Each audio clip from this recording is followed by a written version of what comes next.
sibay ule. The Friday show bultumin faklam dance challenge na itum ania. He dance challenge hianin naupang puitling le chungkwa ang tepoin ati thaya. Peka,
mo ang khan into du danin in lo la mga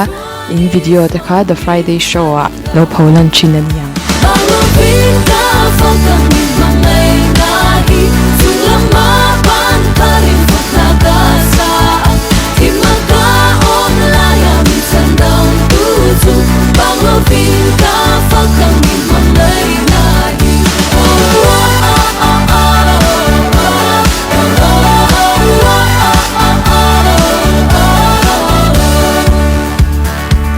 Friday show in Headens Challenge an lo buat sei hi a tha ka ti a tin tun lai kan bo ruak tenen po hianin in me le in ka sia a chung tin te Hunawl kan nga boka he kan Hunawl nei te hi alim om zonga he kan man theinan Headens Challenge a han lo tel ve vek turin kan som a cheu